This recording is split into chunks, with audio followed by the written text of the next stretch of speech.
Okay, सो हाँ, मैंने कल परसों वाली क्लास में आप लोगों को बताया था कि जो भी ट्रिगो के थोड़े मोरे क्वेश्चंस बचे हुए हैं वो अब हम लोग वेंसडे को करेंगे। तब तक आपके पास सफिशिएंट टाइम है, उनके क्वेश्चंस को 5-6 करके भी सॉल्व करोगे तो भी वो अच्छे से कवर हो जाएंगे।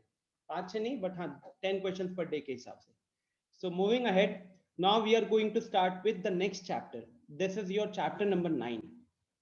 ठीक है, this is your chapter number 9 from NCERT book में। इसको सम एप्लीकेशंस ऑफ ट्रिगोनोमेट्री के नाम से भी जाना जाता है। ठीक है, सम एप्लीकेशंस ऑफ ट्रिगोनोमेट्री के नाम से जाना जाता है। तो हाइट्स एंड डिस्टेंसेस, मेनली आप ये चैप्टर का नाम है हाइट्स एंड डिस्टेंसेस, तो नाम से ही आइडिया लग जाता है कि हम कहीं ना कहीं कुछ हाइट्स निकालने वाले हैं, कुछ डिस्टेंसेस निकालने वाले हैं। और क्योंकि ये some applications of trigonometry, trigonometry के कुछ एप्लीकेशंस में से आता है, मतलब ट्रिगोनोमेट्री का हेल्प लेकर हम कुछ चीजों की हाइट और कुछ चीजों के डिस्टेंसेस को कैलकुलेट कर रहे होंगे। ठीक है, तो सबसे पहले आते हैं छोटा सा इंट्रोडक्शन में। Astronomers have used trigonometry to calculate distances from the earth to the planets and the stars. Earth पे रहते हुए ट्रिगोनोमेट्री के हेल्प से ऑब्वियसली कुछ हाई टेक्नोलॉजी डिवाइसेस भी यूज होते हैं, बट ट्रिगोनोमेट्री के हेल्प से ही यहां से आप प्लैनेट्स, एक मिनट में म्यूट कर देता हूं। तो ट्रिगोनोमेट्री के हेल्प से ही हम यहां से बैठे हुए प्लैनेट्स या स्टार्स तक के डिस्टेंसेस को कैलकुलेट कर सकते हैं। अब खुद ही सोचो स्टूडेंट्स कि अब जैसे कि सन का डिस्टेंस आपको पता है ना, कुछ अप्रोक्सीमेट डिस्टेंस पता है, क्या एक्चुअल में वहां तक कोई ट्रेवल किया है? नहीं किया है ना, बट हमको अर्थ से लेके सन तक का डिस्टेंस पता है। अर्थ से लेके ये जो जुपिटर हो गया, ठीक है, प्लूटो, प्लूटो तो चलो अभी हम लोग काउंट नहीं करते सोलर सिस्टम में, बट इवन वहां तक का भी डिस्टेंस हमें पता है। क्या कोई प्लूटो पे गया है? ऐसा तो नहीं है कि कोई सुपरमैन या कोई शक्तिमान गया प्लूटो पे, गया फिर वापस आके बताया कि ये डिस्टेंस इतना है, ऐसा तो है नहीं। So basically trigonometry have been used to calculate all such distances. ठीक है, छोटे लेवल पे बात करें तो बहुत बड़ा बड़ा हो गया, छोटे लेवल पे बात करें तो trigonometry is used to measure the height of a building और अ माउंटेन। कोई एक बिल्डिंग हो गया ना, आप उस बिल्डिंग की हाइट को मेजर कर सकते हो बिना मेजरिंग टेप के। कुछ इंफॉर्मेशन चाहिए होगा, उसके बेसिस पे हम उसको आंसर कर सकते हैं। माउंट एवरेस्ट, माउंट एवरेस्ट के मतलब अब जैसे कैलाश पर्वत नाम तो सुना होगा है ना, शिव भक्त होंगे यहाँ पे कुछ, तो कैलाश पर्वत पे अभी तक कोई जा नहीं पाया है, लेकिन आपके पास कैलाश पर्वत का भी डिस्टेंस पता है कहीं ना कहीं सी लेवल से। तो ये सारे डिस्टेंसेस जो हमें पता है, इन सारे डिस्टेंसेस को कैलकुलेट करने में ट्रिगोनोमेट्री का हेल्प लिया गया है। ठीक है, trigonometry is also used to construct maps and to determine the position of an island in relation to the longitudes and latitudes. तो यहाँ पे हम कोई longitude latitude के हेल्प से अगर किसी पर्टिकुलर जगह का पोजीशन फाइंड आउट करना चाहते हैं तो वो भी हम कर सकते हैं। ठीक है, तो चलिए जानते हैं कि अब ये चीजें हुई कैसे। अब हम लोग चांद तारे तक का तो डिस्टेंस नहीं, बट हम लोग माउंटेन हो गया, इन सब वाले क्वेश्चंस को डील करेंगे अब, राइट। अरे ये डायग्राम थोड़ा सा भी आपको धुंधला दिख रहा होगा, बहुत धुंधला दिख रहा होगा इनफैक्ट। तो देखो, we have an eye here, ऐसे तो अच्छा दिख रहा था, पीपीटी में बड़ा गंदा दिख रहा है। तो सोचो कि ये बिल्डिंग है, ठीक है, कौन सी बिल्डिंग है ये? अर्णव कह रहा है कि सर आज हमको पता चला इतना दिन से साइन कॉस क्यों हो रहा था। बहुत अच्छी बात है। तो देखो अब यहाँ पे साहिल ने बोला है पेरिस का बिल्डिंग है, अखिलेश ने बोला है बुर्ज खलीफा है, अंकित ने बोला है डिफरेंट टावर है, शिखर ने बोला है आईफिल टावर है। चलो मान लो ये छपरा में ही टावर है कोई, ठीक है, छपरा में टावर है म्युनिसिपल चौक पे। तो आप कहां पे हो? आप यहां पे प्रेजेंट हो, ठीक है। अब यहां से लेके वो जो टावर का जो बेस होगा, यहां से लेके टावर तक का जो बेस होगा उसको बोला जाएगा हॉराइजॉन्टल डिस्टेंस। इसको बोला जाएगा हॉराइजॉन्टल डिस्टेंस। और दूसरी चीज, आप जो टावर के टॉप पे देख रहे हो, टावर के टॉप पे आपको दिखा है अक्षय कुमार, ठीक है? तो आप यहां से अक्षय कुमार को देख रहे हो, तो आपकी आंखों से जो इंफ्रारेड रेज, लेजर लाइट जो निकल रहा है टावर के टॉप तक, ठीक है, वो जो स्ट्रेट लाइन में आप उनको देख रहे हो, है ना, अक्षय अक्षय चिल्ला रहे हो, तो वो जो लाइन बनती है, that is actually called LOS। अब ये इसको बोला जाता है लाइन ऑफ साइट।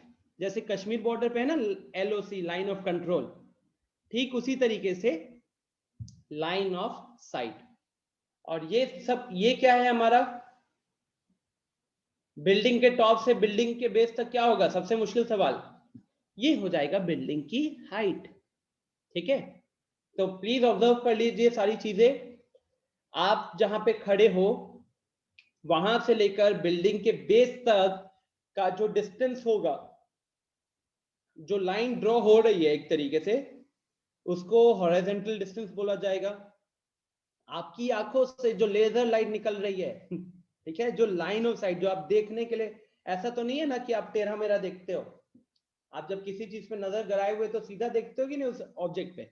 तो आपने यहाँ पे एक बिल्डिंग की तरफ देख रहे हो, तो आपने ऑब्वियसली अपनी आंखों को उठाया होगा, और जो सीधी लाइन जो जा रही है बिल्डिंग के टॉप तक, that will be called as the line of sight. और बिल्डिंग के टॉप से बिल्डिंग के बेस तक का जो लाइन बन रहा है, that is called as the height of the building. Okay, तो हॉरिजॉन्टल लेवल, ये जो हॉरिजॉन्टल लेवल दिख रहा है ये क्या है? इट्स ये स्टेटमेंट तो आई थिंक क्लियरली सबको दिख रहा होगा। The horizontal level is the line parallel to the ground, parallel to the ground from the eye level of the observer, from the eye level of the observer. तो ऐसा सोच लो कि आप यहां पे खड़े थे, ठीक है, ये आप हो, ठीक है, this is you, not me, okay? And यहां पे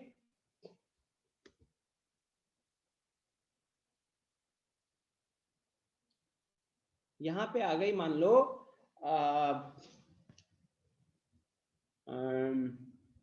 कियारा आडवाणी, ठीक है, छपरा में कियारा आडवाणी आई है अपने मूवी का प्रमोशन करने के लिए। और वो एक बिल्डिंग के ऊपर खड़ी है, सॉरी।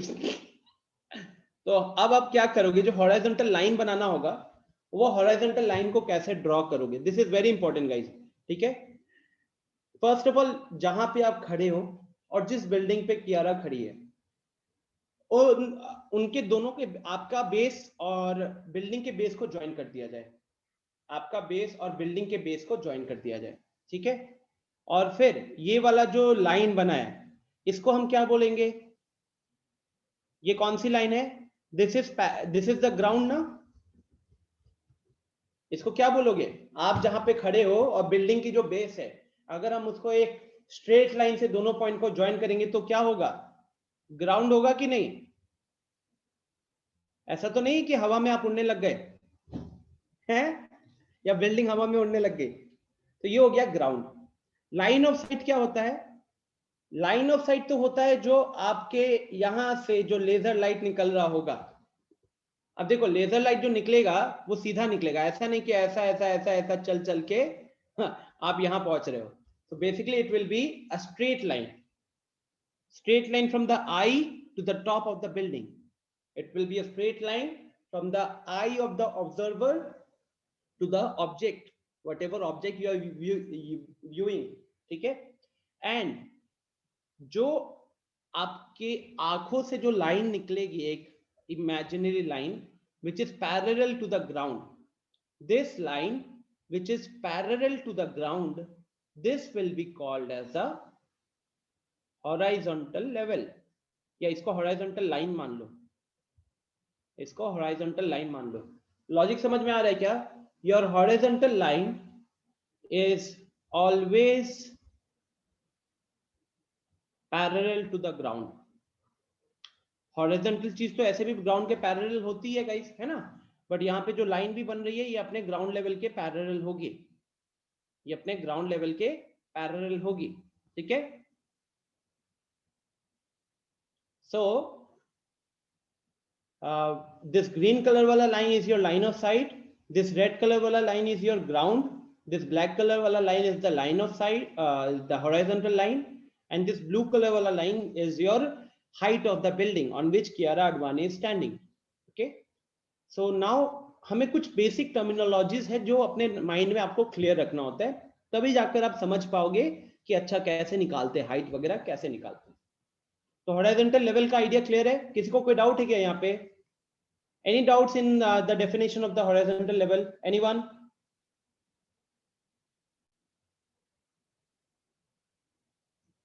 हॉरिजॉन्टल लेवल के डेफिनेशन में कोई डाउट किसी को? बात समझ में आ रही है? पढ़ो तो एक बार डेफिनेशन पढ़ लो। The horizontal level, guys the reason why I am saying is because इसके कॉन्सेप्ट 15 मिनट के अंदर खत्म हो जाते हैं, 15 मिनट्स में कॉन्सेप्ट खत्म एंड सीधे क्वेश्चंस पे आते हैं हम लोग। ऐसा कुछ नहीं कि आपको अलग अलग एक्सरसाइजेज है, बुक में सिर्फ एक एक्सरसाइज है, इवन बहुत इजी है, मतलब ट्रिगोनोमेट्री के रेस्पेक्ट में बहुत इजी टॉपिक है। तो आपको ये 2-3 स्टेटमेंट है जिसका लैंग्वेज हमको पता चलना चाहिए कि इसका मतलब क्या होता है। तो हॉरिजॉन्टल लाइन क्या है? Horizontal level is the line parallel to the ground, line parallel to the ground from the eye of the observer, from the eye level of the observer. तो ये रेड कलर वाली line आपकी ground थी, और यहाँ पे आपका जो आर्क है, उस आर्क से जो एक पैरेलल लाइन चल रही है ग्राउंड के, आर्क से जो पैरेलल लाइन चल रही है ग्राउंड के, वो लाइन बिल्डिंग को कहीं पे इंटरसेक्ट करेगी, ठीक है। This line will be called as a horizontal line and it will be always parallel to the ground, ठीक है। Next, line of sight. So the line of sight is the line drawn from the eye of an observer. The line of sight is the line drawn from the eye of an observer to the point in the object viewed in the observer, ठीक है, to the point in the object viewed by an observer. तो basically आप जिसको देख रहे हो, तो आपके आंखों से उसके आंख तक का जो लाइन बन रहा है, that will be called as the line of sight in this case, ठीक है। एंड और भी टर्मिनोलॉजीज है। एंगल ऑफ एलिवेशन, तो एक बार एंगल ऑफ एलिवेशन की डेफिनेशन को पढ़िएगा।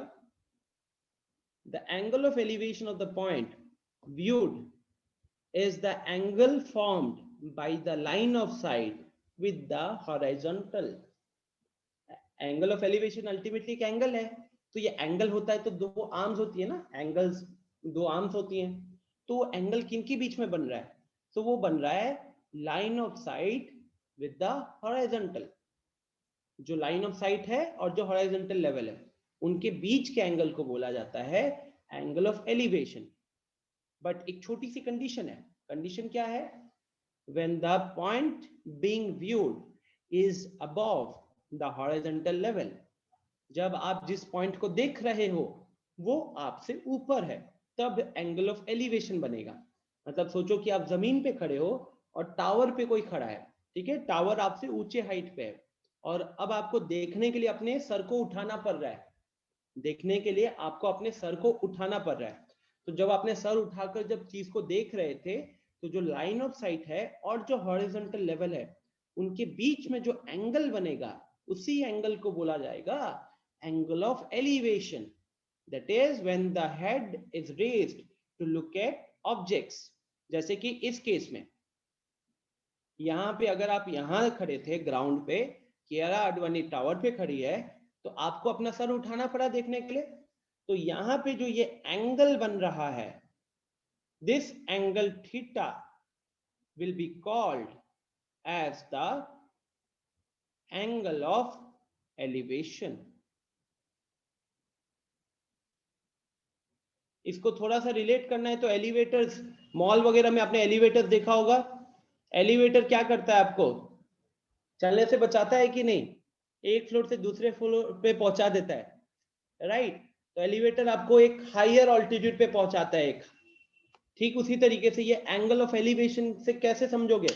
आपको किसी चीज को देखने के लिए अगर अपने सर को उठाना पड़ा, ठीक है, तो आप उसके बाद फिर जो आपकी आंखों से जो लाइन ऑफ साइट निकल रही है, वो लाइन ऑफ साइट उस ऑब्जेक्ट तक जो ज्वाइन की एक स्ट्रेट लाइन बना है, और दूसरी लाइन जो आपके आंख से निकल रही है जो पैरेलल है ग्राउंड का, एक हो गया लाइन ऑफ साइट और दूसरा हो गया जो लाइन आपकी आंखों से निकल रही है पैरेलल टू द ग्राउंड, इन दोनों लाइंस के बीच में जो एंगल होगा उसी को बोला जाएगा angle of elevation.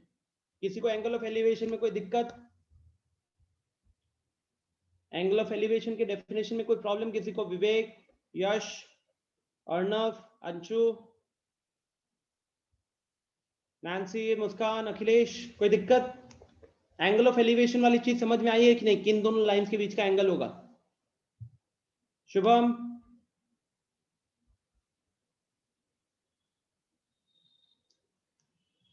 Yes.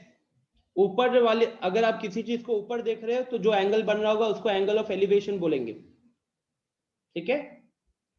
Next, अब आ गया angle of depression. Angle of depression, angle of depression क्या है, कहां पे बनेगा? तो अब अगर आप एक उस टावर पे खड़े हो, अगर आप उस टावर पे खड़े हो और कियारा अडवाणी ग्राउंड पे खड़ी थी, अब आप क्या करोगे? आप नीचे की तरफ देखोगे, राइट? टावर से नीचे की तरफ देखोगे, तो now you are at a bigger height, at a higher height, and the object is at a lower height. तो यहां पे भी तो एक लाइन ऑफ साइट बनेगी, यहां पे भी एक लाइन ऑफ साइट बनेगी। इस डायग्राम को देखिए थोड़ा, तो ये लाइन ऑफ साइट बन रही है ऑब्जेक्ट की तरफ, और फिर वही चीज आपके आंखों से एक लाइन बनेगी जो आपके, so this is your line of site, ये आपका हॉरिजॉन्टल लेवल हो जाएगा। What is this? जो ब्लू कलर से लाइन बनी हुई है, ये तो हमने पैरेलल टू द ग्राउंड बनाया है, पैरेलल टू द ग्राउंड बनाया है, तो ये is your horizontal line, horizontal line बोले या हॉरिजॉन्टल लेवल बोले। ये जो ग्रीन कलर वाली लाइन है, this is your LOS, line of site. तो आपके हॉरिजॉन्टल वाली लाइन और आपके लाइन ऑफ साइट के बीच में इस बार जो एंगल बन रहा होगा, इसी एंगल को बोला जाता है एंगल ऑफ डिप्रेशन। इसी एंगल को बोला जाता है एंगल ऑफ डिप्रेशन, ठीक है। आ रही है बात समझ में? तो अब एक बार डेफिनेशन को रीड कीजिए। The angle of depression of a point being viewed is the angle formed by the line of sight with the horizontal when the point is below the horizontal level. तो angle of elevation क्या है? ये एक angle है, कहां पे बनता है? तो line of site with the horizontal. ऊपर अगर आप एलिवेशन में देखोगे तो ऊपर एलिवेशन में भी जो एंगल बन रहा था वो लाइन ऑफ साइट और हॉरिजॉन्टल के बीच में बन रहा था, यहाँ पे भी लाइन ऑफ साइट और हॉरिजॉन्टल के बीच में ही बन रहा है। लेकिन इस बार आप जिस ऑब्जेक्ट को देख रहे हो वो ऑब्जेक्ट कहाँ है? नीचे है। तो इसलिए यहाँ पे जो एंगल बनेगा, जिसमें आपको अपने सर को नीचे करना पड़ा देखने के लिए, वहां जो एंगल बना उस एंगल को बोला जाएगा एंगल ऑफ डिप्रेशन। और जिस केस में, जिस ऑब्जेक्ट को देखने के लिए आपको अपना सर को ऊपर करना पड़ा, वहां पे बनेगा एंगल ऑफ एलिवेशन। क्या ये टर्मिनोलॉजीज क्लियर है? देयर आर 4 टर्म, सिर्फ ये 4 ही टर्मिनोलॉजी है स्टूडेंट, ये 4 टर्मिनोलॉजी है, कोई फॉर्मूला नहीं है। अपने को सिर्फ ये 4 टर्म समझना है। अगर ये चार टर्म समझ गए तो क्वेश्चन डन, ठीक है। और हम क्वेश्चंस वगैरह सॉल्व करेंगे तो ये चीजें और क्लियर होंगी। बट एज ऑफ नाउ, अगर मैं आपको सिंपली खड़ा कर दूं और एक टावर के ऊपर मैं कियारा आडवाणी को खड़ा कर दूं, तो क्या आप line of site, horizontal line, ये सब मेरे को बता पाओगे? बोलो।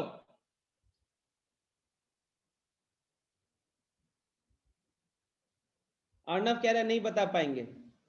अर्णव बहुत बहुत इंप्रूवमेंट करना होगा, इतना नहीं करोगे आप। शिखर कह रहा है, मिष्टी कह रही है हाँ हो जाएगा, अमृत कह रहा है हो जाएगा। गाइस मेरी साउंड नहीं आ रही क्या? साहिल कह रहा है आवाज नहीं आ रही है।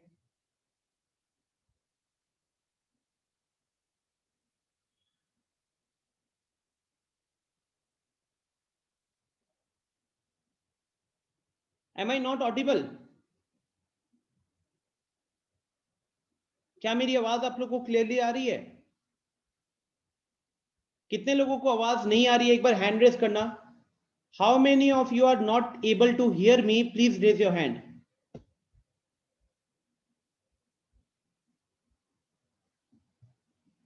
सो दो लोगों ने अभी हैंड रेस किया है, साहिल ने और अदिति ने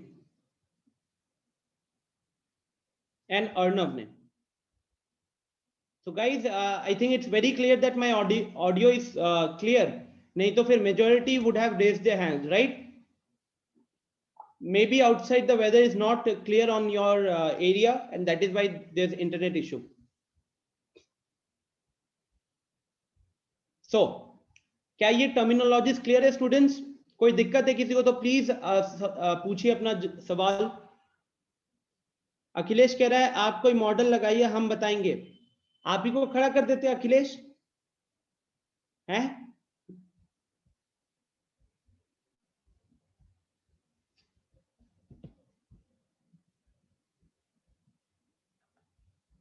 साहिल कह रहा है यस सर.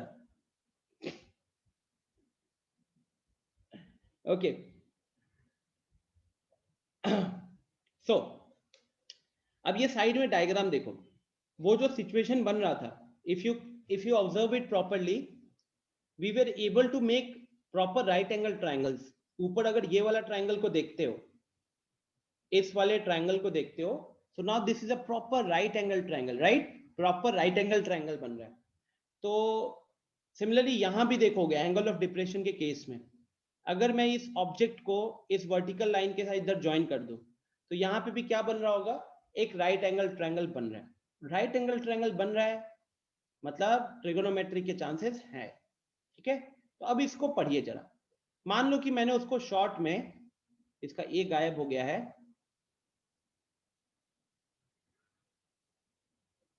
तो ये मान लो कि ये पॉइंट थे आप. ठीक है, this was you, this is के ए कियारा अडवाणी, और यहां पे बिल्डिंग का बेस था. नाउ दिस इज मान लो एंगल ऑफ एलिवेशन.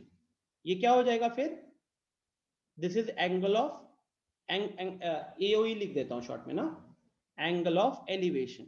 मुझे क्या फाइंड आउट करना है, if we want, if we have to find the height of the tower without actually measuring it, then you need the following information. अगर आप tower की height find out करना चाहते हो बिना उसको एक्चुअली मेजर किए हुए, सोच लो कि आप स्पाइडरमैन नहीं बने और आप बिल्डिंग पे नहीं चढ़ पा रहे हो. ठीक है, तो बिल्डिंग का लेंथ मेजर करने में आपको दिक्कत हो रही है, तो आपको ट्रिगोनोमेट्री वहां पे हेल्प करेगा. कैसे, उसके लिए आपको दो चीजों की जरूरत होगी. पहला, ऑब्जर्वर से लेके बिल्डिंग के बेस तक का जो डिस्टेंस है वो बताओ, ए बी. इस केस में वो वैल्यू क्या है, ए बी. ये हो जाएगा अपना बेस ऑफ बिल्डिंग. ठीक है. दूसरा, angle of elevation. Angle of elevation in this case it is angle BAC.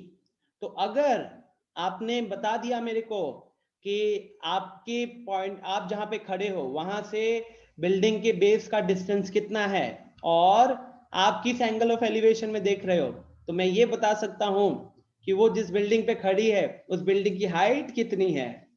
ठीक है, उस बिल्डिंग की हाइट कितनी है. कैसे पता चलेगा? आई थिंक ये राइट एंगल देख के अब ट्रिगोनोमेट्री वाली फीलिंग तो आई गई होगी सबको, है ना. तो एक क्वेश्चन देखते हैं. मान लो a ladder leaning against a wall.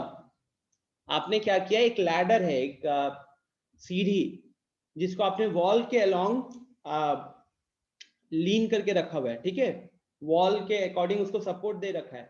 Makes an angle of 30 degrees with the horizontal. If the height of the wall is 2.5 meters, then find the length of the ladder.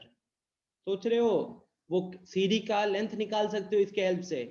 अगर आपको पता है कि आपका घर का बेस से लेके फर्स्ट फ्लोर तक जो हाइट है वो 2.5 मीटर की है, और आपने सीढ़ी को टिल्ट करके लगाया 30 डिग्री पे, प्रोटेक्टर लिए हो, प्रोटेक्टर रख के उस पॉइंट पे 30 डिग्री के हिसाब से आपने सीढ़ी को एडजस्ट कर दिया, तो अब आप उस सीढ़ी का डिस्टेंस बता सकते हो, सीढ़ी की लेंथ बता सकते हो, और उस सीढ़ी के बेस से जो ग्राउंड पे टच हो रही है और आपके घर का बेस, उसके बीच का भी डिस्टेंस बताया जा सकता है. ठीक है, तो बेसिकली स्टूडेंट्स होता क्या है, इसके चैप्टर्स में आपको इस तरीके के स्टेटमेंट मिलेंगे. आपको इस तरीके के स्टेटमेंट मिलेंगे. आपको सबसे पहले डायग्राम बनाना पड़ेगा, एंड डायग्राम हमेशा उसमें राइट एंगल ट्रायंगल बनता है. जैसे कि इस क्वेश्चन को आई थिंक क्वेश्चन तो सबने रीड कर लिया होगा, तो हम इसके सॉल्यूशन पे बात करते हैं। let AC be the ladder। मान लो डायग्राम को देखिए, AC को हमने वो लैडर मान लिया, of length L metre, of length L metre, ठीक है। And the foot of the ladder, the foot of the ladder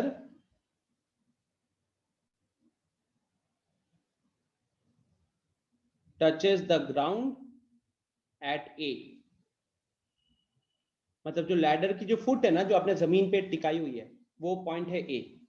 और जो आपका घर था, ये जो घर का वॉल है, तो let the wall be, let the wall be CB, ठीक है। तो CB आपके घर की वॉल हो गई, AC आपके घर की AC आपके घर के अंदर जो लैडर था, जो आपने बाहर निकाल के उसको टिकाया है। और A से लेके B तक का फिर डिस्टेंस क्या हो जाएगा, A से लेके B तक का फिर कहने के लिए ये हो गया हमारा distance between the foot of the ladder, distance between the foot of the ladder and the base of the wall. Base बोल लो या फुट ऑफ द वॉल बोल लो, एक ही बात होगा। कोई इस डायग्राम में कोई दिक्कत? बिकॉज सबसे इंपॉर्टेंट होगा हाइट्स एंड डिस्टेंसेस के हर क्वेश्चन में वो diagram banana, Heights and distances के उन क्वेश्चन में डायग्राम बनाना। कोई दिक्कत यहां तक? कोई दिक्कत नहीं है, चलो। तो अब जो राइट एंगल ट्रायंगल बना आपके डायग्राम में, अब राइट एंगल ट्रायंगल बन गया, उसमें अगर एक एंगल पता है और उस राइट एंगल ट्रायंगल का कोई एक साइड पता है, तो ट्रिगोनोमेट्री के हेल्प से आप बाकी दोनों साइड्स नहीं निकाल सकते क्या? अगर राइट एंगल ट्रायंगल बना है, उसमें राइट एंगल के अलावा एक एक्यूट एंगल का वैल्यू आपको पता है, और तीनों साइड्स में से कोई एक साइड पता होता है, तो ट्रिगोनोमेट्री के हेल्प से हम बाकी दोनों साइड्स नहीं निकाल सकते हैं क्या? अर्नब जरूरी होगा, इतना लिखने की जरूरत नहीं पड़ेगी, स्टेटमेंट वो हम देख लेंगे, अभी तो समझाने के लिए सब कुछ लिख रहे हैं। तो अब यहाँ पे अगर मैं आपको बोलूं कि L की वैल्यू बताइए, अगर आपको बोलूं कि उस लैडर की लेंथ बताइए, कैसे निकालोगे लैडर की लेंथ? बताओ, कैसे कैलकुलेट करोगे लैडर की लेंथ?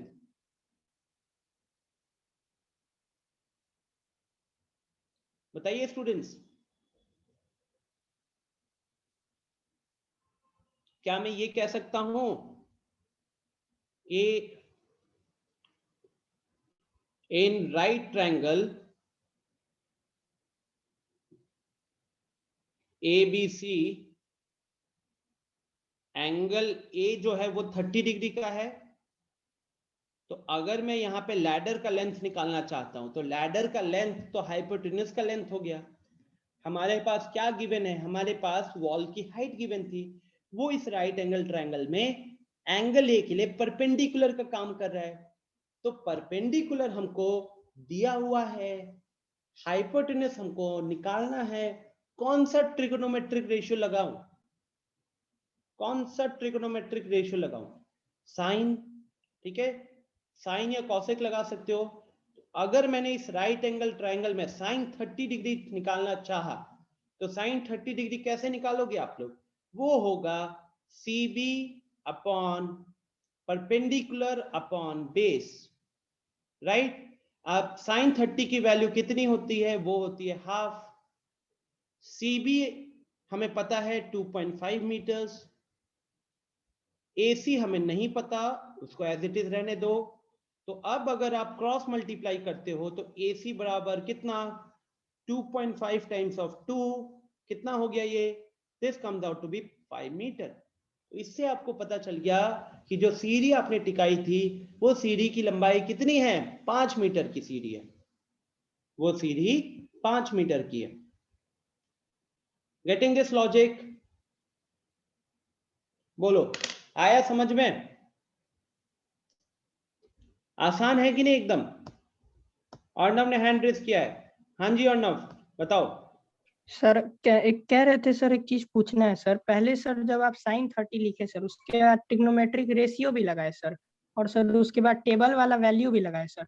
हाँ उसके बाद सर बन जाता है सर। हाँ, तो टेबल याद रखना पड़ेगा। टेबल तो हमको चैप्टर 8 में ही याद रखना था। आप बोलो कि इसके लिए क्या चैप्टर 9 में हमने कोई टेबल पढ़ा है? नहीं, हमने तो चैप्टर 8 में जो सीखा है उसी को याद रखना है। और गाइस ये तो अपने लोग आंख आंख बंद करके याद रखो कि वो टेबल के ऊपर एक क्वेश्चन तो आपको कम से कम मिलेगा एक रुपया का। सर याद कर लिए पूरा टेबल। बहुत अच्छी बात है। बताओ तो cosec 45 की वैल्यू कितनी होगी?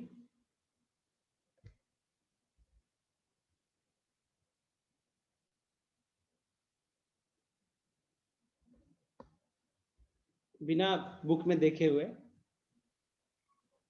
Yes sir. सर आप पूछिए सर। कैमरा ऑन कर लिया है, कैमरे की तरफ देखो। Yes sir. एक काम करो, पहले राइट हो जाओ। सर राइट की तरफ देखो। Sir right. नहीं नहीं, कैमरा रहने दो, राइट की यस सर। तरफ देखो। हाँ, ऊपर की तरफ देख के बताओ cosec यस सर। 45 कितना होगा? सर cosec 45 सर, sec 45 होता है 1/√2, यानी कि सर cosec 45 √2 सर। हाँ, सर सबसे पहले √2। sec 45 1/√2 नहीं होता। वो तो लकीली आपका आंसर सही निकला नहीं है। Sir, sir sec। ठीक है, सर भूल गए सर। sin 45 होता है 1/√2। चलो ऊपर देखो फिर से। Yes sir. ऊपर देखो, यस सर। cot 90 की वैल्यू बताओ। यस सर बोलिए। cot 90 की वैल्यू सर बताओ। cot 90। हाँ, सर tan 90 होता है 1, यानी कि सर 1। 1 गलत। tan 90 एक मिनट सर, टेबल देखना पड़ेगा। इसीलिए तो ऊपर दिखवा रहा था कि टेबल ऊपर देखो। चलो कैमरा बंद करो, हीरो बनना है। टेबल याद कर लिया है, पूछ लिया सवाल, अभी नहीं जवाब दे पाए, अगली बार अच्छे से याद रखना। चलिए, हाँ जी, तो हम आते हैं इस क्वेश्चन पे। तो जो आपने लैडर टिकाया था, उस लैडर की तो लंबाई पता चल गई 5 मीटर। अब अगर मैं आपसे पूछूं कि वो लैडर आपने अपने घर की वॉल से कितना दूर टिकाया था, तो क्या वो वैल्यू बता सकते हो? आपका घर का वॉल था सीबी, आपने लैडर है एसी को टिकाया, तो आपका लैडर जो है ग्राउंड पे वॉल से कितना दूर है? पाइथागोरस लगाने की जरूरत है क्या? पाइथागोरस से तो काम बन ही जाएगा, बट बिना पाइथागोरस के नहीं बता सकते। कैरेट नहीं बता सकते, क्यों नहीं बता सकते? ऐसे देखो साहिल, अब मैं आपसे पूछ रहा हूं ए बी का वैल्यू। अब मैं आपसे पूछ रहा हूं ए बी का वैल्यू।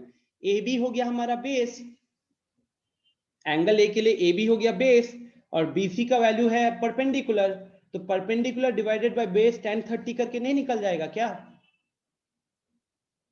tan 30 कॉस से भी निकल जाएगा, क्योंकि अब तो आपको हाइपोटेन्यूज की वैल्यू भी पता है। अब आपको हाइपोटेन्यूज की वैल्यू भी पता है ना?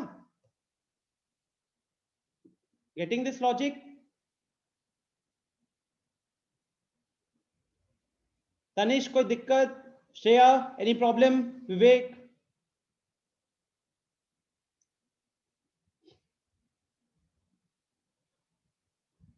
सब बढ़िया चल रहा है जिंदगी में?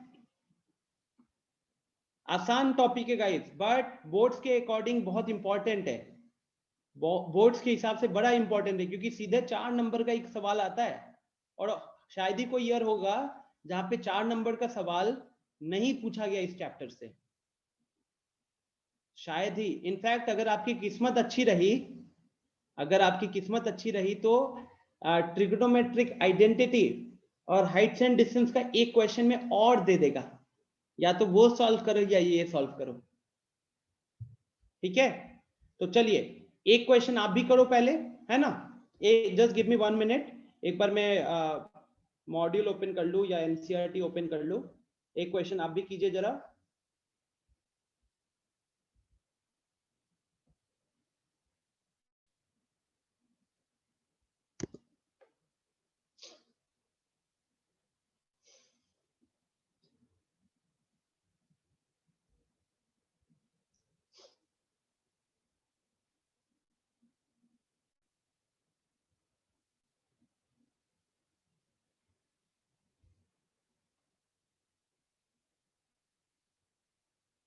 ओके, तो this is your chapter and this is your exercise. एक ही एक्सरसाइज है, 16 क्वेश्चंस है, ठीक है।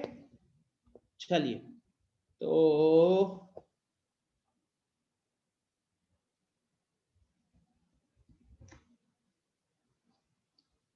चलिए सर, क्वेश्चन नंबर 5 सॉल्व कीजिए सब कोई। क्वेश्चन नंबर 5 सॉल्व कीजिए सब कोई।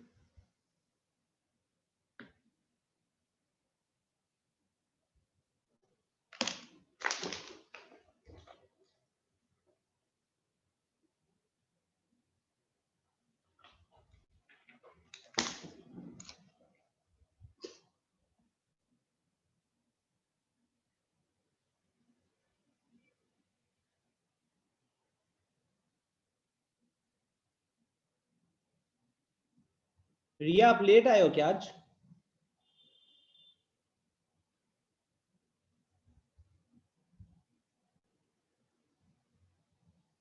अच्छा, अभी लेट कौन आया है? अभी रिसेंटली कौन आया है? कोई तो आया है। चलो, रिपोर्ट में दिख जाएगा मुझे।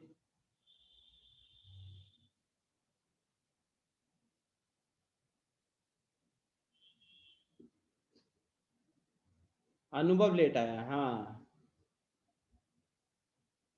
सर जी, आज का पूरा कॉन्सेप्ट खत्म हो चुका है, अब आपको रिकॉर्डिंग देखना पड़ेगा, ठीक है। श्रेया भी लेट आई है, क्यों? एग्जाम था या स्कूल की क्लासेस चल रही थी क्या? अभिनव भी लेट है यार। इतना सब इतने रिस्पॉन्स करे हम लेट है हम लेट है। अबे अच्छी बात हो रही है लेट हुए तो। रिकॉर्डिंग देख लीजिएगा, बिकॉज स्टार्टिंग के 15-20 मिनट में ही सारे कॉन्सेप्ट कवर हो चुके थे, ठीक है। स्टार्टिंग के 15-20 मिनट में सारे कॉन्सेप्ट कवर हो चुके थे। मैं रात को 6 मतलब यहाँ से अभी 6 बजे तक क्लास है, 7 बजे तक मैं अपलोड कर दूंगा, ठीक है। क्वेश्चन क्या कह रहा है? A kite is flying at a, ठीक है Anubhav. A kite is flying at a height of 60 metres above the ground. देखो गाइस, इसके क्वेश्चन रियल लाइफ सिचुएशंस वाले रहते हैं, बड़ा आसानी से रिलेट कर सकते हो। A string attached to the kite is temporarily tied to a point on the ground. The inclination of the string with the ground is 60 degrees. Find the length of the string. तो यहीं पे draw कर दूं मैं। मान लो कि ये मेरा पॉइंट था, ये मेरा पॉइंट है P, जहां पे आपने वो पतंग काइट का जो धागा है जिसको आपने जमीन पे जिस पॉइंट पे बांधा है ना, उस पॉइंट को P मान लेते हैं, उस पॉइंट को P मान लेते हैं। तो क्वेश्चन के मुताबिक, अब ऐसा तो नहीं है कि किसी का पतंग सीधा 90 डिग्री घूमता है कोई ऐसा हीरो इधर कि जो अपने पतंग को 90 डिग्री घुमाता है? तो यहाँ पे क्वेश्चन के मुताबिक क्या दिया हुआ है? क्वेश्चन के मुताबिक the angle is 60 degrees, right. Kite कहां पे आपका? काइट है यहाँ पे, दिस इज माई काइट, ठीक है। नाउ, अब आपको राइट एंगल ट्रायंगल कंप्लीट करना है, आपको राइट एंगल ट्रायंगल कंप्लीट करना है, ठीक है। कैसे कंप्लीट करोगे? देखो, तो पहले तो आपको हॉरिजॉन्टल बनाना होता है, पहले तो आपको हॉरिजॉन्टल बनाना होता है, तो हॉरिजॉन्टल तो यहीं से बनेगा। अब ये हॉरिजॉन्टल जब आपने ड्रॉ कर लिया, तो अब इस हॉरिजॉन्टल को उस काइट वाले पॉइंट से ज्वाइन कर दो। हॉरिजॉन्टल के हॉरिजॉन्टल के दूसरे एंड को काइट के साथ इसको ज्वाइन कर दो, तो ये आपका हो गया। आ रही है बात समझ में? What is this? ये आपका स्ट्रिंग हो गया, ये आपका स्ट्रिंग है, ये आपका हॉरिजॉन्टल है, और ये आप कह सकते हो एक तरीके से परपेंडिकुलर हाइट हो गई, काइट की ग्राउंड से परपेंडिकुलर हाइट हो गई। ओके, सो अब यहां पे क्वेश्चन के मुताबिक ये एंगल कितना है? ये एंगल है 60 डिग्री का। और क्या दिया है क्वेश्चन ने? क्वेश्चन ने दिया है कि a string is flying at a height of 60 metres above the ground. तो मैं एक सवाल पूछना चाहूंगा and I would like to ask from someone. Shubham Aditya, एक बार अनम्यूट करना। शुभम आदित्य, एक बार अनम्यूट करना।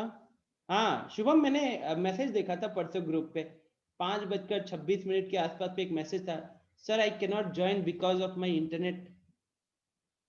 है, मैंने तो आपको निकाला था, झूठ। तो निकाला नहीं तो अपने से निकला था। अपने से निकला था, वो सवाल पूछा था और मैं बोला था तुम जवाब दो वरना मैं रिमूव करता, तभी निकले थे ना। Yes sir. उसके बाद झूठ क्या लिखा ग्रुप पे, बाकी बॉयज ग्रुप ने देखा होगा, I can not join because of internet issue. वाह, ऐसा इंटरनेट इशू है तो सवाल पूछने से वो स्टूडेंट को निकाल देता है। चलो अभी अनम्यूट करके पहले ये बताओ इस लाइन का मतलब क्या है। A kite is flying at a height of 60 meters above the ground. इस लाइन का मतलब क्या है? तो मतलब एक काइट जो है वो 60 मीटर अबव ग्राउंड से फ्लाई कर रहा है। तो अगर मैं ये डायग्राम को देखूं, ठीक है, मान लो यहाँ पे मैंने ये पॉइंट M डाल दिया, तो कौन सा लेंथ 60 मीटर होगा? PM होगा, MK होगा या PK होगा? सर KM होगा। KM होगा, perfect, very good. So because जब हम ग्राउंड से किसी चीज की हाइट मेजर करेंगे तो हम हमेशा परपेंडिकुलर हाइट देखेंगे। तो according to question km is equal to 60 meters. Then अब तो गाइस एक तरीके से राइट, वही जैसे हमने पिछला वाला क्वेश्चन देखा था, कुछ वैसा बन गया क्या? बिकॉज km की वैल्यू 60 मीटर की हो गई, ये एक एंगल पता चल गया, तो अब सवाल क्या ही पूछेगा? सवाल या तो मेरे से ये पीके पूछेगा या फिर पीएम पूछेगा, ठीक है।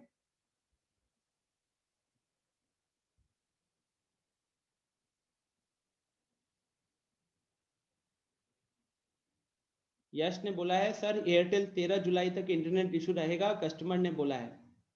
कस्टमर तो आप हो यश, आपने बोला कि 13 जुलाई तक इश्यू रहेगा।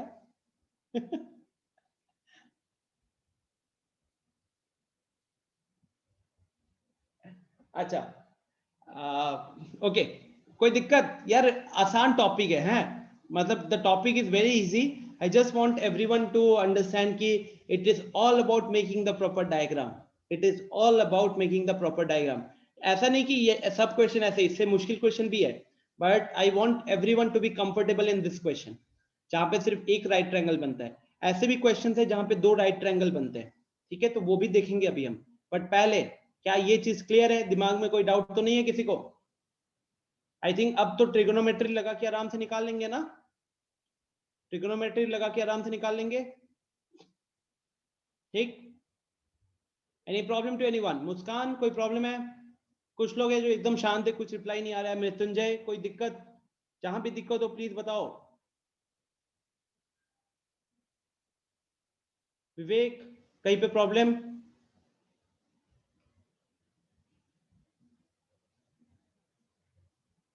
Answer is 120, answer is 120। क्या निकालना था हमें निकालना था find the length of the string.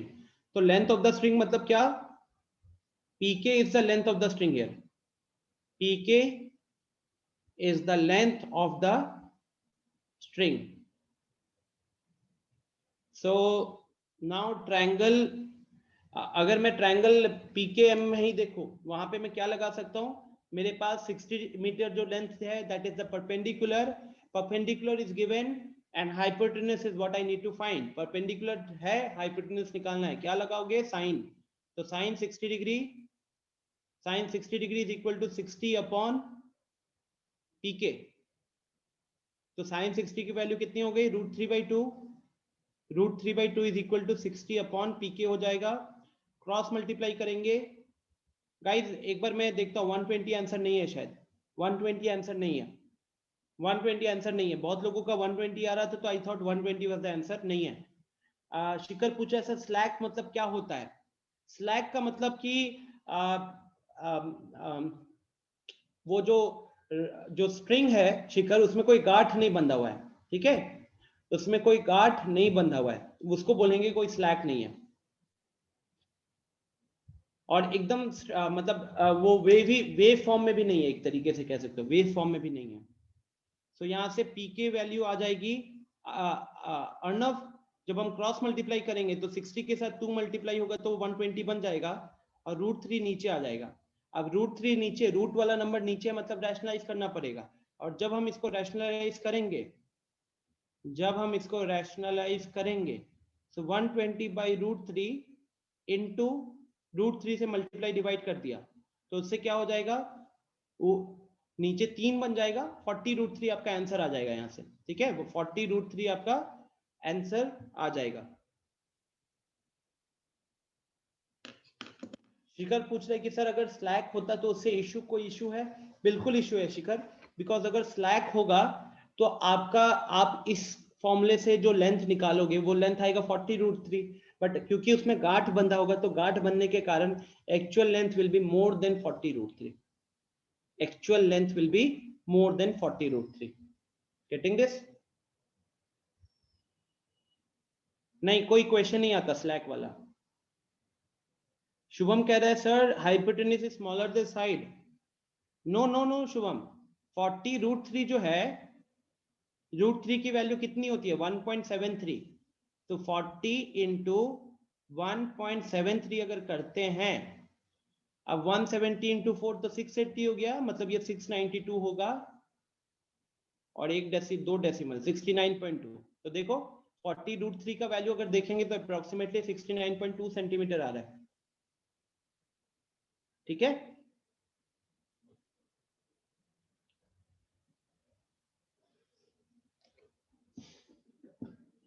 चलो, तो ये तो हो गया एक ट्रायंगल वाला क्वेश्चन। अब आपको 2 ट्रायंगल वाला क्वेश्चन करने का मन कर रहा होगा, है ना? चलो पढ़ो तो इस क्वेश्चन को, डायग्राम बनाने की कोशिश करना।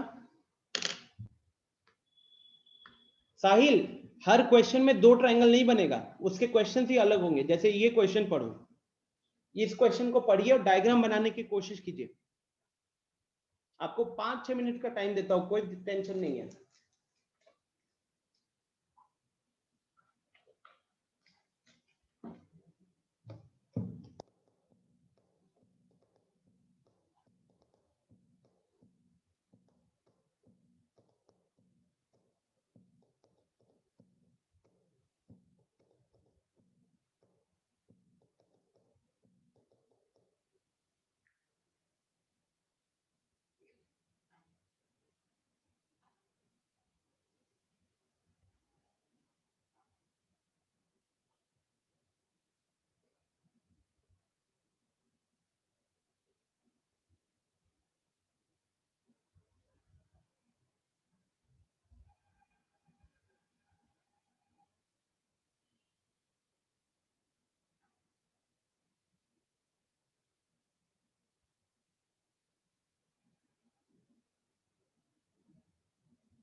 फर्स्ट लाइन का मतलब हुआ स्टूडेंट, जिनको दिक्कत हो रही है, 2 poles of equal height are standing opposite each other on either side of the road। इसका मतलब है कि 80 मीटर का चौड़ा रोड है और उस रोड के दोनों साइड पे ना पोल्स करे हुए हैं, ठीक है।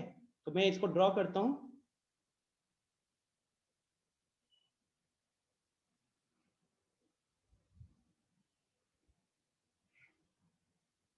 तो ये सिचुएशन समझ लो जिसमें A B and C D ये आपके वो दो पोल्स हो गए, ठीक है। और बी डी की जो लेंथ है,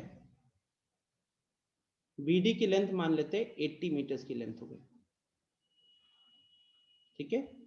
और बोला है from the point between them, from a point between them on the road. हो सकता था ये पॉइंट है, पॉइंट पी मान लो इसको, ठीक है, पॉइंट पी मान लो। तो इस पॉइंट से हमें दो एंगल ऑफ एलिवेशन मिले टॉप ऑफ द पोल्स के। तो एक अपना ए, एक टॉप हो जाएगा ए और दूसरा टॉप हो जाएगा सी, ठीक है। तो ये वाली वैल्यू कोई ऑब्वियस ही बात है गाइस, क्योंकि दोनों एंगल अलग अलग है।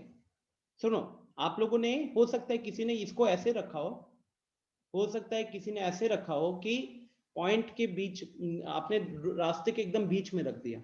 बट क्योंकि गाइस एंगल अलग अलग है ना, 60 डिग्री और 30 डिग्री का एंगल है, मतलब आप एक पोल के ज्यादा पास में होंगे, जिस पोल के ज्यादा पास में होंगे वहां पे आपको सर ज्यादा उठाना पड़ेगा देखने के लिए, तो वहां पे एंगल ज्यादा बनेगा।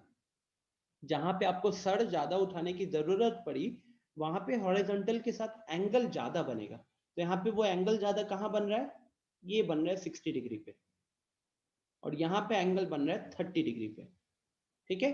तो अब आपसे सवाल पूछा गया find the height of the poles.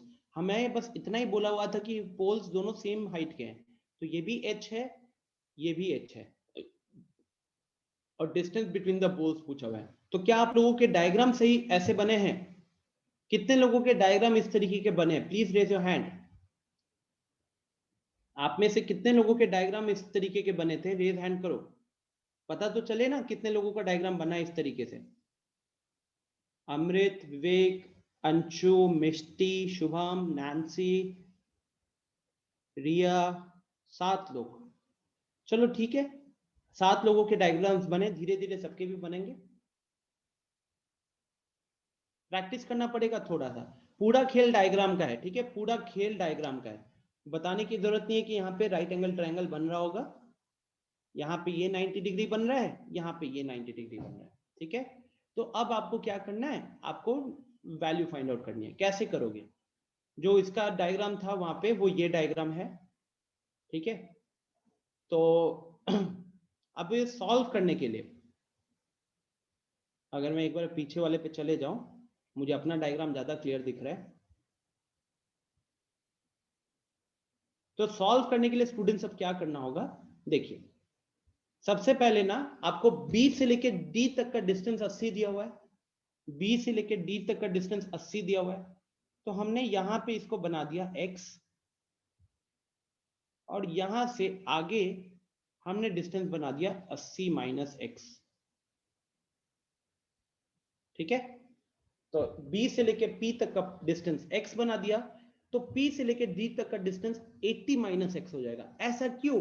क्योंकि टोटल डिस्टेंस था 80 मीटर का, ठीक है। तो अब होता क्या है कि जब ऐसे आपने दो राइट एंगल ट्रायंगल बना दिए, तो आपको 2 बार यूज करना पड़ता है ट्रिगोनोमेट्री, 2 बार ट्रिगोनोमेट्री यूज करना पड़ता है। जैसे कि अगर हम बात करें पहला ट्रायंगल कौन सा है, ABP वाला, ठीक है। तो ट्रायंगल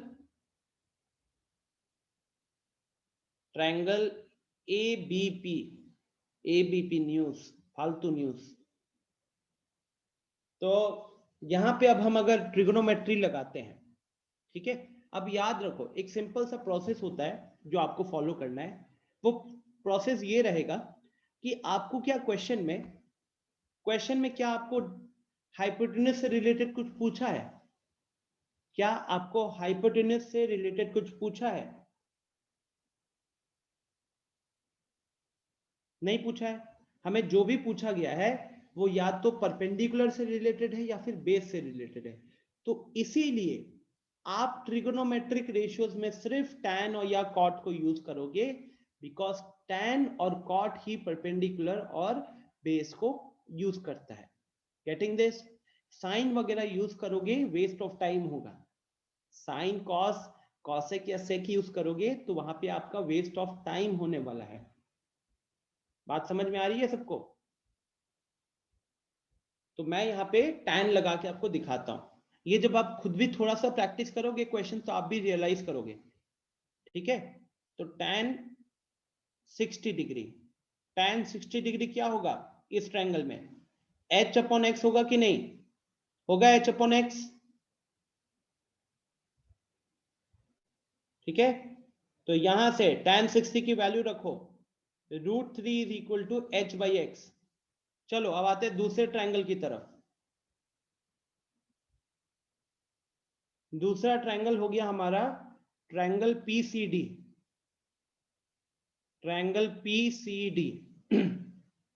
यहां पे अगर हम tan थीटा लगाते हैं तो tan ऑफ 30 डिग्री होगा। tan 30 डिग्री की वैल्यू यहां पे क्या होगी? अच्छा, आप लोग को पता चल रहा है h अपॉन एक्स क्यों लिखा है? क्योंकि यहाँ पे AB हमारा परपेंडिकुलर है, BP हमारा बेस है। यहां देखोगे तो यहां हमारा परपेंडिकुलर CD हो जाएगा और बेस हो जाएगा PD। तो अगर हम वैल्यू पुट करें तो tan 30 का मतलब तो 1/√3 और CD का मतलब हो गया h एंड PD का मतलब हो गया 80 माइनस x। ओके, इसको मार्क कर लेंगे इक्वेशन 2। अच्छा, इसको मार्क कर लेंगे इक्वेशन 1। स्टूडेंट्स देखो, हमें जो भी फाइंड आउट करना है क्वेश्चन में, हमको जो भी फाइंड आउट करना है, हमें निकालना हाइट ऑफ द पोल जिसको हमने h माना हुआ है। हमको निकालना है distance of the point from the poles, हमको निकालना है distance of the point from the poles. तो वहां पे हमको x की जरूरत पड़ेगी, तो हमें h और x निकालना है, तो हमने वही रेशियोज को इन्वॉल्व किया हुआ है। अब आप ध्यान से देखो इक्वेशन 1 और इक्वेशन 2 को। अगर आप इक्वेशन 1 और इक्वेशन 2 को ध्यान से ऑब्जर्व कर पा रहे हो तो दोनों में वेरिएबल क्या है? दोनों में वेरिएबल है h और x। तो ये कर सकते थे हम कि यहां से हमने x को जब क्रॉस मल्टीप्लाई किया तो √3x बराबर h आया, इसको इक्वेशन 1 मार्क कर लिए। और अब हम क्या करेंगे? Putting the value of h, putting the value of h from 1 into 2। तो इक्वेशन 1 से h की वैल्यू को उठाकर इक्वेशन 2 में जो पुट करते हैं तो अपना इक्वेशन 2 क्या बन जाएगा? देखो, इक्वेशन 2 बन जाएगा 1/√3 is equal to √3x divided by 80 minus x। जब हम क्रॉस मल्टीप्लाई करेंगे तो 80 minus x is equal to √3 times √3x होगा। तो ये हो गया 80 minus x is equal to √3 into √3 आपका 3 हो जाएगा, तो ये 3x बन गया। और यहां से सॉल्व करोगे आप तो आपको x की वैल्यू 20 मिल जाएगी, आपको x की वैल्यू 20 मिल जाएगी। बोलो कोई दिक्कत यहाँ पे? जहां दिक्कत हो रहा है प्लीज इंस्टेंटली अनम्यूट करके पूछिएगा।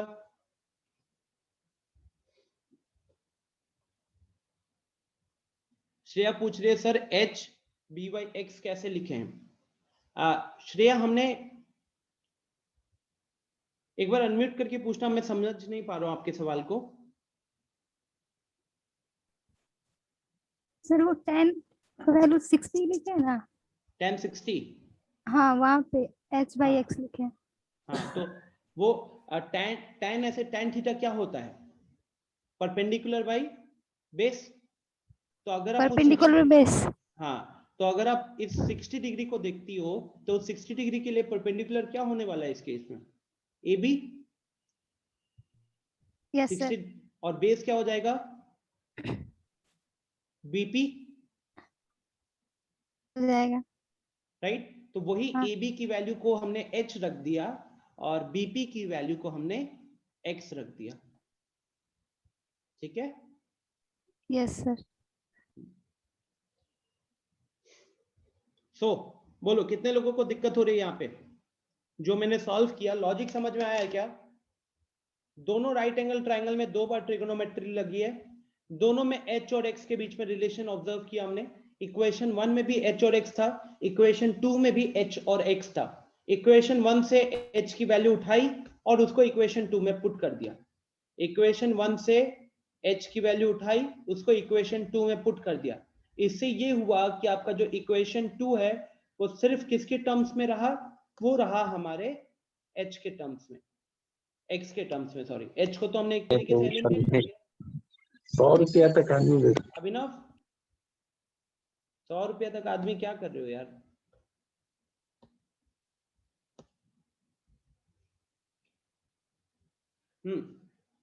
Tell me students, is this okay और कहीं पे दिक्कत हो रही है? Can I move forward? Because जब हमको x का वैल्यू पता चल गया तो आपको कहीं ना कहीं x पता चलने के कारण बीपी का वैल्यू 20 मीटर का हो गया और पीडी का वैल्यू 60 मीटर का हो गया, राइट? इस पोल का AB वाले पोल से 20 मीटर की दूरी है और इस पॉइंट का CD वाले पोल से 60 मीटर की दूरी है। इसके अलावा जो हाइट है, जो हमारे पोल की हाइट है, वो तो h इक्वेशन 1 पे देख लो। इक्वेशन 1 में हमने h को क्या लिखा हुआ है? √3 टाइम्स ऑफ x लिखा हुआ है। तो x की वैल्यू क्योंकि हमने 20 निकाल ली है, x की वैल्यू क्योंकि हमने 20 निकाल ली है, तो therefore value height of pole, height of pole is equal to √3x, और क्योंकि आपने x की वैल्यू कैलकुलेट कर ली है तो ये हो गया 20√3।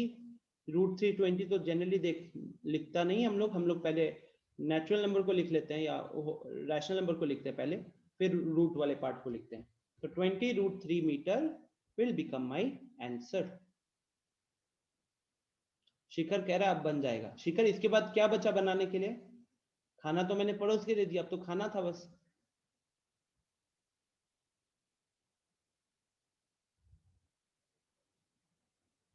सो विवेक, इज इट ओके?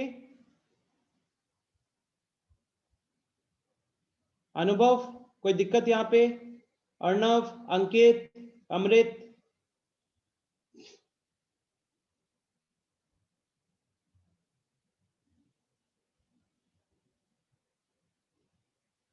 ठीक है, तो फाइनली क्या सीखे हो इस क्वेश्चन को सॉल्व करने के लिए? सबसे इंपॉर्टेंट चीज क्या होती है? डायग्राम होती है। डायग्राम सही से बन गया तो ट्रिगोनोमेट्री लगाने में आपको दिक्कत नहीं होने वाली है, क्योंकि आपने इससे ज्यादा मुश्किल जगहों पे ट्रिगोनोमेट्री लगा लिया है। ठीक है, तो स्टेटमेंट पढ़ने का और डायग्राम बनाने का शुड बी योर टारगेट। शिखर पूछ रहा है सर 20√3 और सिंप्लीफाई हो सकता है? जरूरी नहीं है शिखर। अगर क्वेश्चन में बोला है यूज √3 इज इक्वल टू 1.73 तो उस केस में आप रख देना, वरना नहीं चाहिए। आया समझ में? तो इसी के साथ टॉपिक तो खत्म हो गया भाई साहब, टॉपिक खत्म है। एक काम करते हैं, चलते हैं थोड़ा सा एनसीईआरटी की तरफ। आपको एक क्वेश्चन देते हैं, आप उसका डायग्राम बनाइए, ठीक है? चलो क्वेश्चन नंबर 7 को जरा डायग्राम बनाना। तो क्वेश्चन नंबर 7 का डायग्राम बनाना।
चलो, जिन लोगों से नहीं बन पा रहा है मैं थोड़ा सा डायग्राम बनाता हूं।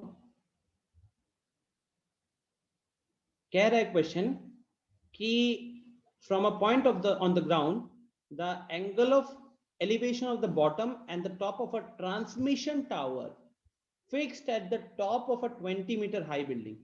तो 20 मीटर की बिल्डिंग है और उसके ऊपर टावर लगा हुआ है।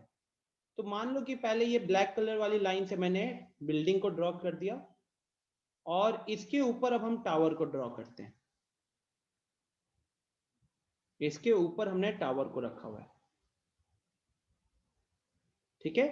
और ये पॉइंट हमारा जो ग्राउंड पे है वो पॉइंट को मान लिया जाए ये वाला, ठीक। तो अब हम लोग पहले तो इसको ज्वाइन करेंगे इसके बेस के साथ, ऐसा ज्वाइन होगा।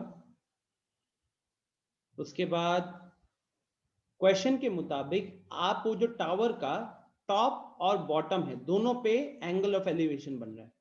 तो एक लाइन बनेगी ये वाली और दूसरी लाइन बनेगी ये वाली, right. Let me name it ए।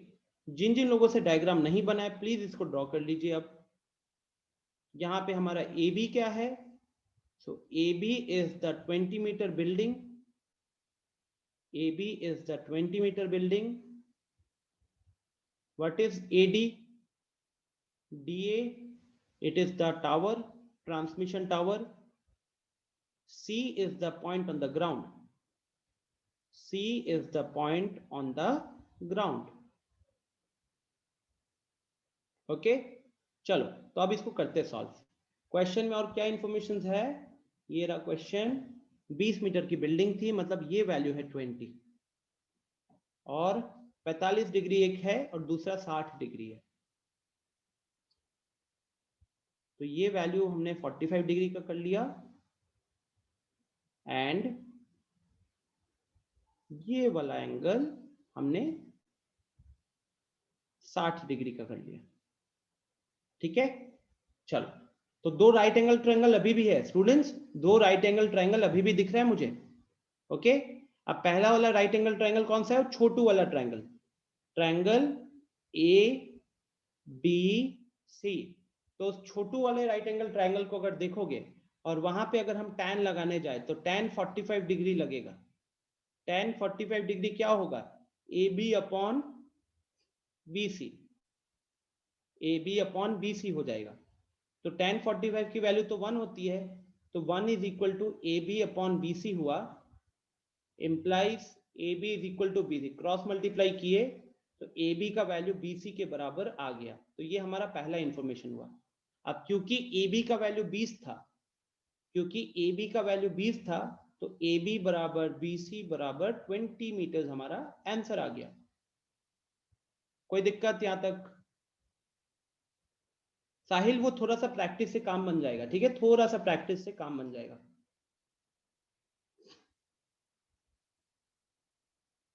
शिखर पूछ रहे कि सर ये कैसे समझ में आया कि बिल्डिंग के ऊपर टावर है? शिखर यहाँ पे इस लाइन में लिखा हुआ था the transmission tower fixed at the top of a 20-meter high building. तो बिल्डिंग के ऊपर टावर लगा हुआ है, तो इसलिए AB बिल्डिंग के ऊपर हमने DA टावर को लगाया है। AB बिल्डिंग के ऊपर हमने DA टावर को लगाया है, ठीक है। सो ये तो हमारे पास एक आ गया। हमें क्या फाइंड आउट करना है? हाइट ऑफ द टावर निकालना है। हाइट ऑफ द टावर मतलब AD की वैल्यू निकालनी है। अब गाइस हमेशा याद रखना, जब दो राइट एंगल ट्रायंगल बनते हैं तो दो बार अपने को ट्रिगोनोमेट्रिक रेशियो लगाना होता है। कौन सा रेशियो लगेगा? Sine cos tan cot cosec cot sec 6 है, कौन से लगेंगे? तो हमेशा जो गिवन है, हमेशा जो गिवन है और जो निकालना है उनको देखना। और अगर ऐसा नहीं है तो जो दोनों चीजों को इन्वॉल्व किए उनको, जनरली आपको जो क्वेश्चंस मिलेंगे, जनरली जो आपको दो राइट एंगल वाले क्वेश्चंस मिलेंगे वहां पे हाइपोटेन्यूज से कुछ नहीं पूछते हैं वो लोग, हमेशा परपेंडिकुलर या फिर बेस पे सवाल होता है, परपेंडिकुलर या फिर बेस पे सवाल होता है, ठीक है। तो मेनली टैन कॉट ही लगेगा। तो अब आते हैं हम बड़े वाले ट्रायंगल की तरफ। अब आते हैं हम बड़े वाले ट्रायंगल की तरफ। बड़ा वाला ट्रायंगल कौन सा है? DCB ट्रायंगल है, ट्रायंगल DCB। ठीक है। डीसीबी ट्रायंगल में अगर हम लगाने जाते तो अब लगेगा tan 60 डिग्री। tan 60 डिग्री का वैल्यू कितना हुआ? तो that is equal to BD, that is equal to BD upon BC। Because अगर 60 डिग्री के अकॉर्डिंग आप परपेंडिकुलर को देखते हो तो 60 डिग्री के ऑपोजिट में वो जो पूरी स्ट्रेट लाइन बन रही है DB वाली, वो उस ट्रायंगल में वहां परपेंडिकुलर की तरह काम करेगा। और बेस है मेरा BC, बेस है मेरा BC। सो अब अगर हम वैल्यू को पुट कर दे यहाँ पे स्टूडेंट्स, वैल्यू पुट कर दे तो tan 60 की वैल्यू तो √3 होती है, BD तो अपन को पता नहीं है, निकालना है, लेकिन BC की वैल्यू हमने ऊपर ग्रीन कलर में देखो निकाल रखा है वैल्यू 20। तो यहां से जब आप क्रॉस मल्टीप्लाई करते हो, यहां से जब आप क्रॉस मल्टीप्लाई करोगे तो BD की वैल्यू कितनी आ जाएगी? वो आ जाएगी 20√3।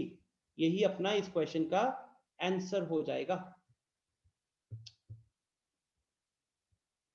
Nancy tan 60 is not equal to 20√3 ना, आप वो अच्छा tan 60 के साथ मल्टीप्लाई होगा वो।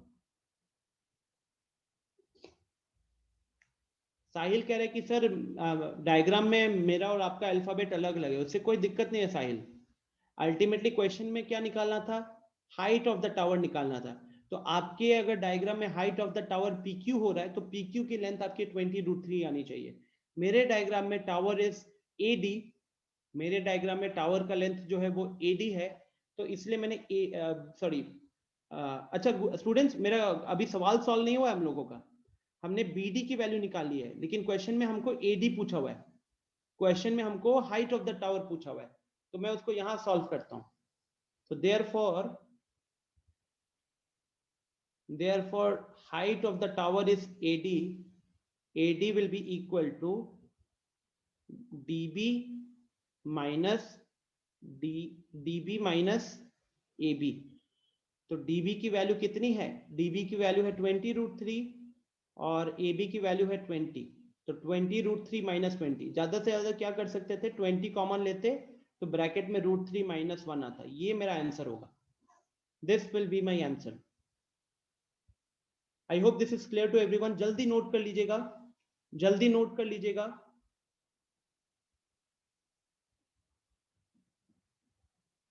कोई प्रॉब्लम है किसी को तो प्लीज रेज योर हैंड। इस क्वेश्चन में कोई चीज नहीं समझ में आया, please raise your hand.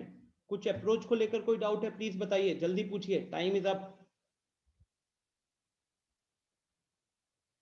Any सवाल? मुस्कान कोई सवाल? Arnav, Anubhav, Akhilesh, Shikhar, Tanishk, Shubham, Vivek, Shreya, is this okay? Arnav में समझा नहीं, फिगर वाला अप्रोच क्या कह रहे हो? फिगर मतलब ये डायग्राम तो प्रॉपर बनाना पड़ेगा, उसी के अकॉर्डिंग हमारा अप्रोच चलता है ना।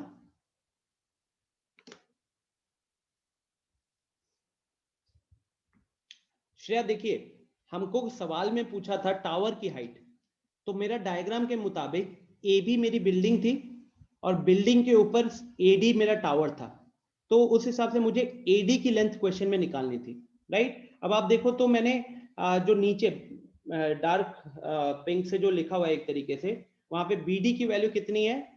BD की वैल्यू है 20√3। BD की वैल्यू है 20√3, ठीक है। BD मतलब क्या हो गया? आपका बिल्डिंग प्लस टावर का हाइट आ रहा है 20√3। उसमें से बिल्डिंग का हाइट कितना है?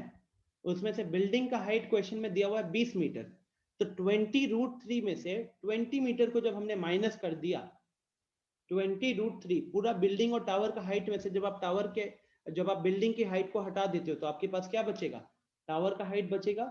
और क्वेश्चन में वही हमसे पूछा था, तो इसीलिए मैंने ब्लू कलर से यहाँ पे 20√3 माइनस 20 लिखा हुआ है। आया समझ में श्रेया?